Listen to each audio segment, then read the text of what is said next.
As an overview for the RMS utility program, from the main menu, click on Utilities.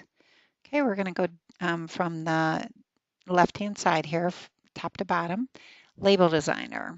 This is where you can view your UCC 128 label formats.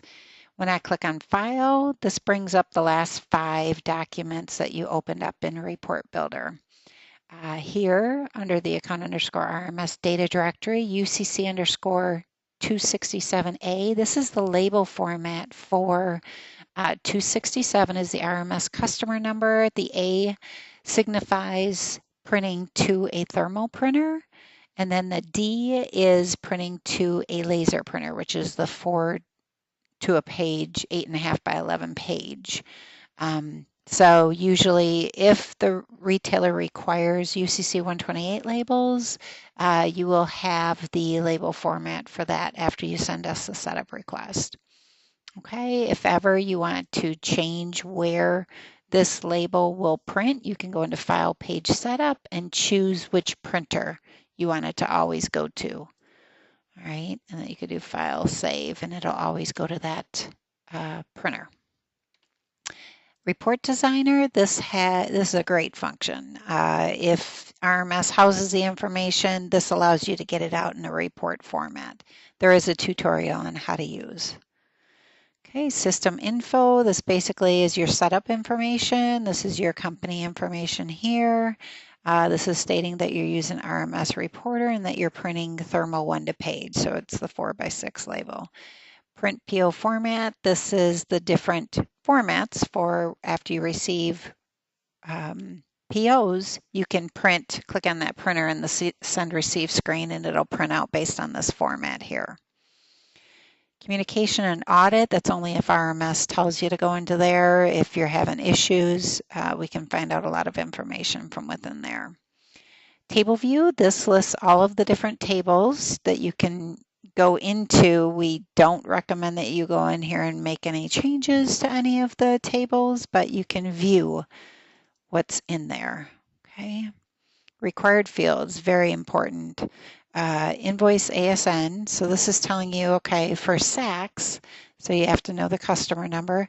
SACS, the different identifiers, it's saying, okay, these have to be populated in the ASN and invoice prior to sending. So let's say that you don't have the remit to populated, so our system will kick it back and it'll come up with a report saying, hey, you've got these rejected invoices, ASNs, you need to fix it based on, because the remit to is not populated. You would then just exit out of the send and go in, fill in the information, then the system will allow you to send. Status requests, this is for the 855 and 870 documents. So again, for SACS, let's say you're sending the 855 order status and you want it to always have just the vendor number, remit to number, and so forth. You can go on down the list and check whichever fields you want it to always have something, or if you're told, okay, it always has to have this field. Okay, same way with routing requests, which is a 753, and inventory, which is the 846 document. So again, you would just populate or check mark, okay, I always have to have a retailer SKU. I also always have to have a retailer item number. All right, under tools, we click on maintenance. Before you run anything in maintenance, always have a backup. Okay, that's a must. And then from here, what we tell everybody, usually once a year you want to run maintenance, which will delete anything. I filled in 365 as the days old, so it'll delete anything 366 days and older. Okay, and you would just click delete. Okay, under the import and export, you've got general, you've got an import tab and an export tab. A lot of people use the export because then you can export it from here and bring it into a text file that you can bring into Excel. Generate 850 and import 856, that has to do with if your system can handle the 850 maps. So if you would generate the 850, this is what I last received was a Nordstrom direct order. So I would just check that box and click export. It then gives a generic 850 document that you could bring into your system if it allows it, as well as the import 856, 810, which is coming back into RMS so that you can send it. Okay, import text for the 810, 856. Okay, that's basically the same, under the same analysis. Okay, import catalog. A lot of people use this, and it's really easy to use. I'm going into the help here under utilities. There is an import catalog. Okay, and in here it tells you how to do this. And basically there's two different ways of importing your data, either basic, which has just 12 fields, ordering tab has 25, which of course there's additional fields, so there's additional information. Usually ordering is for the 846 document.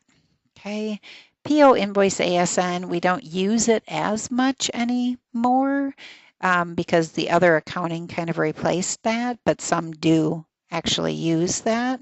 But let's go under other accounting.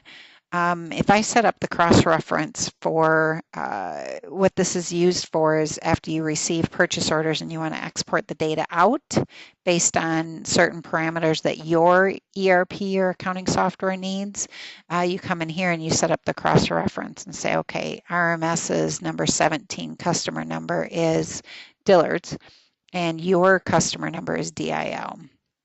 All right, so you can set up the cross-reference. You can also set up defaults that when you bring the data back in, all of these fields can be auto-populated. Lastly, we'll go into automation in a different tutorial. Okay, but these are the different accounting softwares that we're currently set up with, so you don't have to do much prep for that. But other accounting is where you can tell it what fields you want to export. Okay, and there is one tutorial just for doing that. All right, so this completes the walkthrough of the overall for utilities. Thank you.